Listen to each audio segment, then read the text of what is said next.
Yes student, today we are going to discuss about the chemical property of non metal. इस video के अंदर हम ये जानने की कोशिश करेंगे कि जो हमारे नॉन मेटल हैं वो किस तरीके से वर्कआउट करते हैं और किस तरीके की केमिकल प्रॉपर्टी को शो करते हैं। ठीक है, तो देखिए हम नॉन मेटल के बारे में यहाँ पर पढ़ेंगे तो कुछ नॉन मेटल्स का भी हमें पता होना चाहिए कि कुछ नॉन मेटल हमारे किस तरीके से वर्कआउट करते हैं। वो सब कुछ हम इस वीडियो के अंदर देखने की कोशिश करेंगे एंड विल ट्राई कि आपको कंप्लीट ये समझ आ जाए अच्छे से कि क्या चीज़ होती है, नॉन मेटल कैसे रिएक्ट करते हैं, वो सब कुछ आपको अच्छे से क्लियर हो जाए। तो देखिए सबसे पहले तो मैं आपको बता दूँ, चाहे तो कोई भी नॉन मेटल है चाहे तो कोई भी मेटल है, वो सब के सब उनमें एक चीज़ ये होती है कि सब के सब शो करते हैं ऑक्सीजन के साथ रिएक्शन करके वो सभी ऑक्साइड्स बनाते हैं, मतलब सभी ऑक्साइड्स ही बनाएंगे। बस फ़र्क सिर्फ ये होगा कि मेटल के ऑक्साइड कुछ अलग तरीके के होंगे और जो आपके नॉन मेटल होंगे उनके ऑक्साइड थोड़े से अलग तरीके होंगे। तो वो दोनों के जो टाइप है उनमें काफ़ी फ़र्क होगा और वो हम इन वीडियोस के थ्रू जानने की कोशिश करेंगे। तो देखिए लाइन हमने एक एक भी छोड़नी नहीं है, कहीं से कोई भी चीज़ हो हमें क्लियर हो एंड जो भी चीज़ जो भी डाउट आपका रहेगा आई विल ट्राई कि वो चीज़ आपकी मैं करेक्ट कर सकूँ। Non-metal react with oxygen to give non-metallic oxide. Such oxides are neutral and acidic in nature. देखिए नॉन मेटल जितने भी होंगे जब भी वो ऑक्सीजन के साथ रिएक्शन करेंगे they goes to from oxide, वो हमेशा क्या बनाएंगे, ऑक्साइड्स ही बनाएंगे। And this acidic oxide of non metal dissolve in water to give corresponding acids. और देखिए क्योंकि वो एसिडिक इन नेचर हैं तो जब भी वो वाटर के साथ डिजोल्व होंगे तो वो क्या बनाएंगे, आपके एसिड ही बनाएंगे। ठीक है, the reaction of some common non metal is non metal with oxygen are describe below. आपको कुछ नॉन मेटल की रिएक्शन यहाँ पर दे रखी हैं तो हम ये देखने की कोशिश करेंगे कि किस तरह से यहाँ पर जो नॉन मेटल है वो वर्कआउट कर रहा है, किस तरह से क्या क्या चीज़ें वो निकाल रहा है। सबसे पहले आपको दे रखा है फॉस्फोरस के बारे में, तो फॉस्फोरस के बारे में ही पढ़ लेते हैं पहले कि फॉस्फोरस किस तरह से वर्कआउट करेगा। देखिए phosphorus react with oxygen to give two oxide, phosphorus trioxide and phosphorus pentaoxide. ठीक है, ट्राई एंड पेंटा। पेंटा और ट्राई में फ़र्क होता है बच्चे। पेंटा का तो मतलब होता है कि जब कोई चीज़ हमारे पास 5 हो, पेंटा मतलब तो 5 और ट्राई मतलब तो 3। जब कोई चीज़ हमारे पास 3 होती है तो उसको हम लोग ट्राई बोलते हैं। अभी इस रिएक्शन में जो आप देखोगे हमने यहाँ पर क्या कर रखा है, फॉस्फोरस की रिएक्शन किससे कराई, ऑक्सीजन के साथ हमने रिएक्शन कराई। जब फॉस्फोरस की रिएक्शन हम ऑक्सीजन के साथ कराएंगे तो यहाँ पर हमारे पास देखिए यहाँ पर नीचे लिखा भी हुआ है एसिडिक। इसका मतलब क्या है कि ये जो बनेंगे वो क्या बनाएंगे, एसिडिक इन नेचर होंगे। ठीक है, तो यहाँ पर आपको देखिए क्या दिया हुआ है O3। ठीक है, और नेक्स्ट में आपको क्या दे रखा है O5, यानी O3 एंड O5, ये दो चीज़ें आपको दे रखी है यहाँ पर। O3 अभी मैंने बताया था आपको, 3 बोले तो ट्राई और 5 बोले तो पेंटा।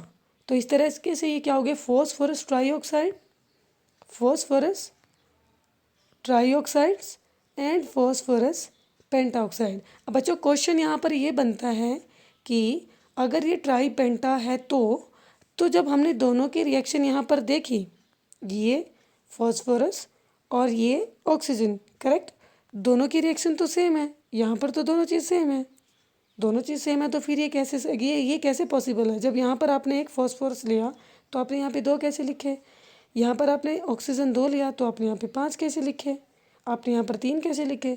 तो ये चीज़ हम लोग क्लियर करने की कोशिश करेंगे। उससे पहले ये जो हमें थोड़ा इसका रेस्ट पार्ट है वो हम एक बार कंप्लीट करने की कोशिश करते हैं कि पहले इसको कंप्लीट करें, उसके बाद आपको एक अलग से मैं पेज देती हूँ, उसके ऊपर मैं आपको समझाने की कोशिश करूँगी कि किस तरह से आप इसको कर सकते हो।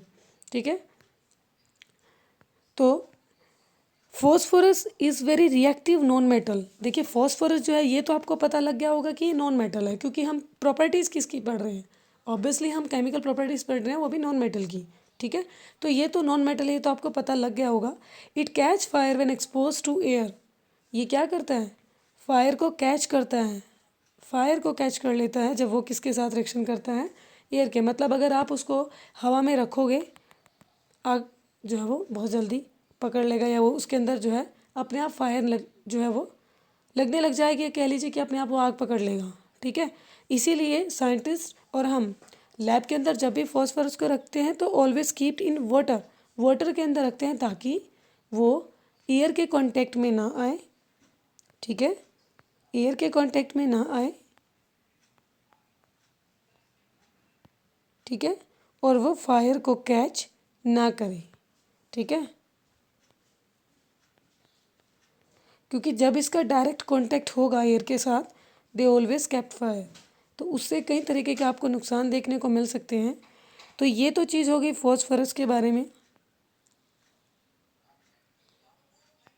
और एक आपको जो पेज मैंने बताया था वो पेज हमारे पास ये रहा। यहाँ पर मैंने कोशिश की आपको ट्राई और पेंटा के बारे में समझाने की, कैसे आपके पास ट्राई आया था और कैसे आपके पास पेंटा आया था।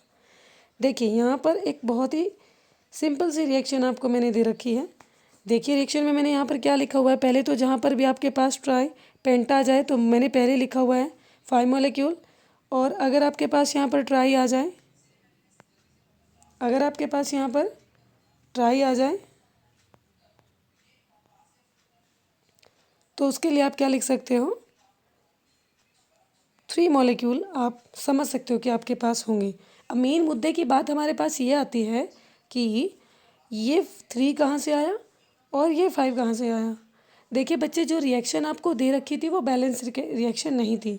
हर एक केमिकल रिएक्शन बैलेंस होती है। बैलेंस का मतलब क्या होता है कि जितने नंबर ऑफ़ मॉलिक्यूल आपके इधर लेफ्ट साइड पे होते हैं उतने ही नंबर ऑफ़ मॉलिक्यूल आपको चाहिए राइट साइड पे भी, ठीक है। जितने नंबर ऑफ़ मॉलिक्यूल आपके लेफ्ट साइड पे होंगे उतने ही आपको कहाँ चाहिए, राइट साइड पे। तो यहाँ पर आप एक बार क्या करना है, आप इसको भूल जाइए थोड़ी देर के लिए, आप सिर्फ फॉस्फोरस को याद रखिए। ये मैंने बिल्कुल मिटा दिया ताकि आपको दिखाई ना दे और कन्फ्यूज़न ना हो। देखो यहाँ पर क्या दे रखा है हमने, यहाँ पर हमने देखा क्या है हमारे पास कि फॉस्फोरस के 2 और 2 इसके नीचे पैर में लगे हुए हैं और 2 इसके फ्रंट में हैं। तो ये क्या हो जाएंगे, दोनों को मल्टीप्लाई कीजिए, 2 इंटू 2 हो जाएंगे। ये फॉस्फोरस आपके कितने हो गए, 4। वीडियो को पूरे ध्यान से देखिएगा, अगर आपको कंसेप्ट समझना है तो बहुत ज़रूरी है कि ये आपको पता लग जाए। 8th स्टैंडर्ड में ही बच्चे इसका पता कर लो, क्योंकि आगे फिर आपके पास सीधी रिएक्शंस आती है और बच्चों को पता ही नहीं लग पाता कि ये कहाँ से आए, जो कोफिशिएंट लगे हैं कहाँ से आए। तो ये देखिए आपके पास फॉस्फोरस कितने हो गए, 4, ठीक है। अब चलते हैं हम किसके पास, ऑक्सीजन के पास। तो अब नेक्स्ट टर्म में हम बात करते हैं किसकी, ऑक्सीजन की हम बात करते हैं। ऑक्सीजन के बारे में देखिए, अब हम इसको छिपा देते हैं बिल्कुल पूरी तरह से, ठीक है। इसको मैंने पूरी तरह से छिपा दिया। अब बात करते हैं हम किसके बारे में, सिर्फ ऑक्सीजन के बारे में हम लोग बात करते हैं। किसके बारे में बात करते हैं, ऑक्सीजन के बारे में। क्योंकि फॉस्फोरस का तो हमें पता लग गया कि इधर हमारे पास 4 थे। अब इसको थोड़ी देर के लिए आप भूल जाइए और यहाँ से इसको भी थोड़ी देर के लिए आप भूल जाइए। सिर्फ मैंने बीच वाले को मिटाया, 2 को नहीं मिटाना, क्योंकि 2 तो बच्चे इन ये जो 2 लगा है ये पी के लिए भी है और ओ के लिए भी है, ठीक है ना, ये दोनों के लिए है। तो इसको नहीं आपने मिटाना, ये आपको नहीं मिटाना, इसको आप ऐसे ही रखोगे। हाँ, इसको आप क्लियर कर सकते हो क्योंकि इसमें इसका कोई रोल नहीं है, ऑक्सीजन के साथ इसका कोई रोल यहाँ पर नहीं रहेगा अभी थोड़ी देर के लिए। अभी आप देखिए यहाँ पर आपको क्या दिया हुआ है, यहाँ पर आपको क्या दे रखा है, 3। तो अभी इसका सोल्यूशन क्या होगा कि आपने क्या करना है, ये जो 3 आपके पास है, ये 3 इस 2 के साथ आप मल्टीप्लाई करवाओ। तो कितने हो गए आपके मॉलिक्यूल, 6, करेक्ट। यानी कि आपके ये 4 फॉस्फोरस हो गए और 6 आपकी ऑक्सीजन हो गई, ठीक है। अब ये तो हो गया रिएक्टेंट। मैंने कहा था कि दोनों में सेम होना चाहिए, तो क्या ये सेम है इधर साइड में भी, देखो कैसे पता लगाएंगे अब हम। अब इसको ध्यान से देखना, हमने आपको क्या करना है, इसको 2 टुकड़ों में तोड़ दो, पता लग जाएगा। इसको 2 टुकड़ों में तोड़ दिया। अब देखो आपको तो सिर्फ ऑक्सीजन 3 दिख रहे होंगे। आप बोलोगे कि मैम यहाँ पर तो 6 दिखा दिया आपने, यहाँ पे तो 3 है। एक्चुअल में ऐसा नहीं है, आप इसको भी तोड़ दो, दोनों को अलग कर दो, कर दिया। अब देखिए ये जो फ्रंट का 2 है, ये जो आपके पास फ्रंटल 2 है, ये जो 2 है, इस 2 की फॉस्फोरस के साथ भी मल्टीप्लाई करवाओ और इस 2 की ऑक्सीजन के साथ भी कराओ। तो 2 2 जा 4 आ गया, ये हो गया इसके बराबर, ठीक है। और 3 इंटू 2 इक्वल टू किसके आ गया, 6 के। यानी आपने जब इसके से मल्टीप्लाई कराया 3 से तो 6 आ गया, और ये किसके बराबर हो गया बच्चे, इस वाले ऑक्सीजन के बराबर नहीं हो गया क्या। तो इसका मतलब क्या है कि यहाँ पर जितने फॉस्फोरस थे आपके, इसका मतलब क्या है कि जितने फॉस्फोरस आपके यहाँ पर थे उतने ही आपके कहाँ हैं, यहाँ पर। और जितने ऑक्सीजन आपके यहाँ पर थे उतने ही आपके कंप्लीट इसमें ऑक्सीजन है। अगर तो ये 4 है, अगर तो ये 6 है, तो ये भी यहाँ पर 4 है और यहाँ पर ये क्या रहेगा, 6। अब बात आती है कि आपने यहाँ पर 3 कैसे लिख दिया। देखिए बच्चे, हमने क्या करा, हमें हर एक रिएक्टेंट और प्रोडक्ट की क्या करनी होती है, उनकी जो बैलेंसिंग है वो करनी होती है। और हमेशा केमिस्ट्री के अंदर जब हम बैलेंसिंग करते हैं तो ये जो चीज़ हमारी है बैलेंसिंग के लिए हम इनको शिफ्ट कर सकते हैं, ठीक है। तो हमने क्या करा, 2 उधर भी था इधर भी था, तो हमने 2 को बाहर कॉमन ले लिया। देखिए 2 आपका इधर भी था, ठीक है बच्चे, और 2 आपका बच्चा इधर भी था। हमने अगले में 2 को कॉमन ले लिया और 2 से डिवाइड कर दिया।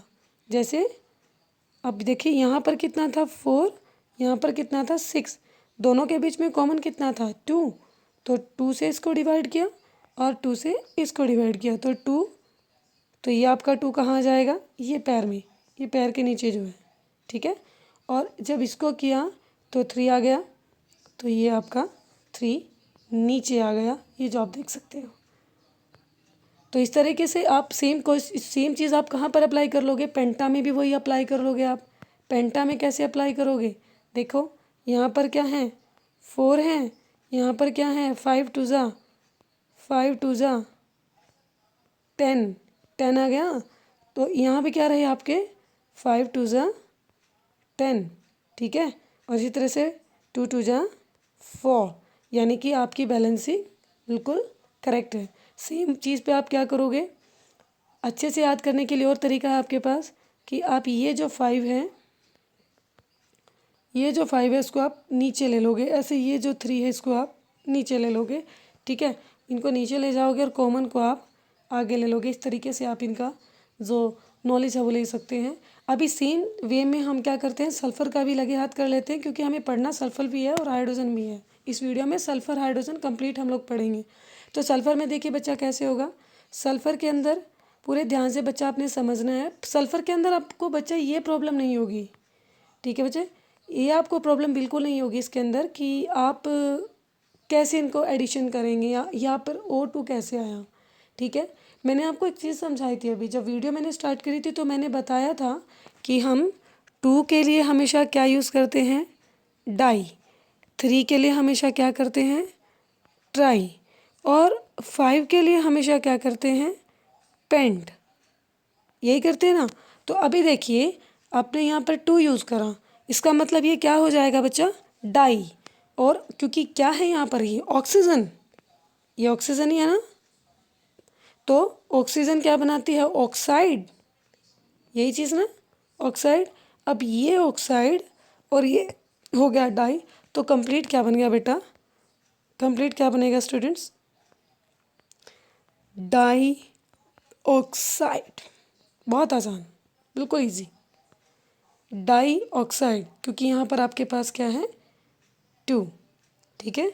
तो इसी तरह से अगर हम सल्फ़र की रिएक्शन कराते हैं, सल्फ़र की हम रिएक्शन अगर कराते हैं तो सल्फ़र क्या बनाएगा आपका, सिर्फ डाइऑक्साइड। सेम वे में हम बात करते हैं हाइड्रोजन की, हाइड्रोजन में देखिए कितने हैं यहाँ पर 4, ठीक है, और यहाँ पर कितने हैं 2। हमने क्या करा, ये 2 कॉमन ले लिया, 2 2 जा 4, और इस 2 की इस O से भी मल्टीप्लाई जब हम कराएंगे तो क्या आएगा, 1 से आप किसी भी चीज़ की मल्टीप्लाई कर लो, क्या आएगा, वही नंबर सेम आ जाता है। तो 2 की आपने 1 से करी तो 2 ही आ गया, इसका मतलब ये हमारा बैलेंसिंग पूरा करेक्ट है।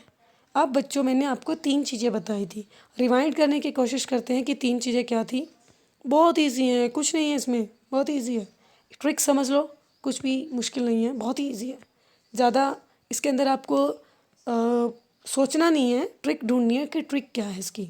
अब देखिए हम लोग शुरू से स्टार्ट करते हैं। First mono. अब आपको यहाँ पर तीनों चीज़ मिलेंगी। मोनोऑक्साइड में कौन है, देखो ऑक्सीजन यहाँ पर अकेला है। यहाँ वाला ऑक्सीजन नहीं देखना आपने, प्रोडक्ट वाला देखोगे। ऑक्सीजन सिंगल है ना, तो ये सिंगल क्या हो गया, मोनोऑक्साइड।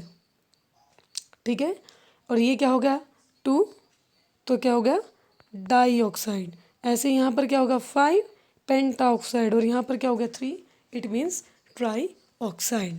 ठीक है, आई होप कि आपको ये टॉपिक अच्छे से क्लियर हो चुका होगा कि किस तरीके से हमने डाई, पेंटा और ट्राई हमने लिए हैं। अब हम अपने टॉपिक के पास वापस चलते हैं और यही रिएक्शन हम लोग दोबारा से पढ़ने की कोशिश करते हैं। तो चलिए स्टूडेंट्स, हम लोग इसको आगे प्रोसीड करेंगे। बात करते हैं सल्फ़र के बारे में।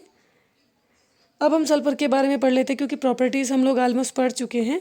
देखिए sulphur on burning in air to form 2 oxide, dioxide and trioxide. ठीक है स्टूडेंट्स, अब आप समझ चुके होंगे कि डाई और ट्राई कैसे आया। करेक्ट है, आप लोग समझ चुके होंगे कि डाई और ट्राई कैसे आया। सल्फ़र की जब आप ऑक्सीजन के साथ रिएक्शन कराओगे तो सिंपल आपके पास क्या बनेगा, डाइऑक्साइड एंड ट्राइऑक्साइड। ट्राइऑक्साइड कैसे आएगा वो मैं आपको बता चुकी हूँ कि ट्राइऑक्साइड आप कैसे निकालोगे।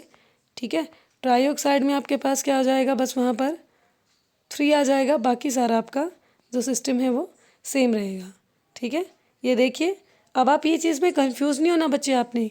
अब देखो यहाँ इसने ट्राई लिखा है ना, तो आप इसकी खुद बैलेंसिंग कर लीजिए, क्योंकि कई बार बुक्स में आपको प्रॉपर बैलेंसिंग नहीं मिलती और आप गलत चीज़ को आपने रटना नहीं है, इस चीज़ को रटना नहीं है कि S+O2 SO2 और और S+O3, ऐसा नहीं होता बच्चे, कभी भी ऐसा नहीं होता। मैंने क्या बताया था, आप इसको कभी चेंज नहीं कर सकते, आप यहाँ चेंज कर सकते हो इस लोकेशन पे। ठीक है, तो आप इसका मैं यहाँ पर आपको कोशिश करूँगी इसको टाइप करने की कि किस तरीके से आपका आएगा ये। देखिए S प्लस इसके सामने क्या लगाइएगा 2, और यहाँ पर क्या हो जाएगा 3O2। ठीक है, और प्रोडक्ट आपका क्या होगा 2SO3। हो गई ना बैलेंसिंग, 2 सल्फ़र 2 सल्फ़र 6 ऑक्सीजन, और ये 2 3 6 ऑक्सीजन। हो गई बैलेंसिंग पूरी तरह से। तो इस तरीके से आपने इसकी बैलेंसिंग करनी है बच्चा, गलत नहीं पढ़ना, इसको ट्रिक को समझो। नेक्स्ट आपका हाइड्रोजन के बारे में, वो भी हम पहले पढ़ चुके हैं, मोनोऑक्साइड्स। मैंने आपको अभी जब पेज बताया था उस पेज पे मैंने आपको एक क्लियर किया था कि कैसे ऑक्सीजन वर्कआउट करता है। देखिए oxygen react with hydrogen react with oxygen to form water. बच्चों आपको पता है जो पानी आप पीते हो उसका फॉर्मूला क्या है, ये देखिए, ये पीते हो आप, इसको आप जल के रूप में ग्रहण करते हो, पानी जिसके बिना आपका 1 मिनट भी नहीं चलता, 1 मिनट भी हम नहीं रह सकते। पानी चाहिए, चाहे खाना ना मिले लेकिन पानी हमें चाहिए ज़रूर। और क्या आपको पता है कि हम कुछ टाइम बिना खाने के रह सकते हैं लेकिन बिना पानी के नहीं हम रह सकते। डिहाइड्रेशन हो जाता है बॉडी के अंदर, जिसकी वजह से कई बार सडनली डेथ भी हो जाती है। तो इसकी तो हमारे जीवन में बहुत ज़्यादा ज़रूरत है, बहुत ज़्यादा हम इस चीज़ के ऊपर डिपेंड करते हैं कि पानी के बिना हम सर्वाइव नहीं कर सकते 1 मिनट भी। तो पानी बहुत ज़रूरी है, और जितना ज़रूरी पानी है उतना ज़रूरी इसका फॉर्मूला भी जान लीजिए कि वो एक्चुअल में हम पीते क्या हैं। तो वो हम पीते हैं H2O। ठीक है, H2O, ये आप वो पानी है जिसको आप गिलास भर भर के पीते हैं, बोतलों में डाल डाल के पीते हैं। ठीक है, सो देखिए नेक्स्ट देखते हैं क्या बोल रहा है ये। Hydrogen react with oxygen to form water and water is neutral oxide. Neutral क्या होता है न्यूट्रल? न्यूट्रल मतलब ना तो एसिड और ना बेस।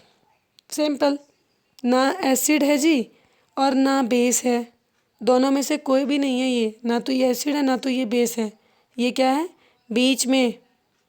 कई बार आप लोग की जब फ्रेंड्स में लड़ाई होती है और 2 फ्रेंड्स आप ही के हों और उनमें आपस में लड़ाई हो जाए और आपसे पूछ लिया जाए कि आप किसके फेवर में हो, तो ना तो आप उधर के और नाप इधर के, तो पानी बिल्कुल वैसा ही है, ना तो ये एसिड की साइड है ना ये बेस की साइड है, ये बीच में खड़ा है।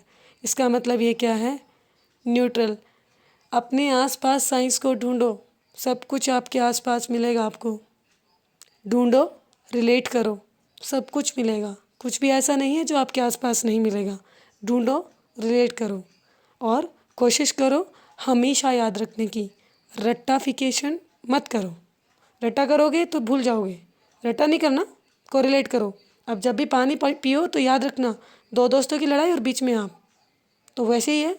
वाटर, एसिड और बेस बीच में आ जाता है, ना तो वो एसिड होता है ना वो बेस होता है। मैं आपको स्पेक्ट्रम जो इसका पीएच पेपर है उसके बारे में भी आपको पढ़ाऊँगी मैं, कोशिश करेंगे अच्छे से उसको भी क्लियर करेंगे। तो ये रहा आपका वाटर का। तो अब थोड़ी सी एक एक्टिविटी छोटी सी आपके पास है, ये एक्टिविटी हम नेक्स्ट वीडियो में ट्राई करेंगे पढ़ने की, एंड आई होप कि आपको अच्छे से क्लियर हो चुका होगा। और कीप इट अप।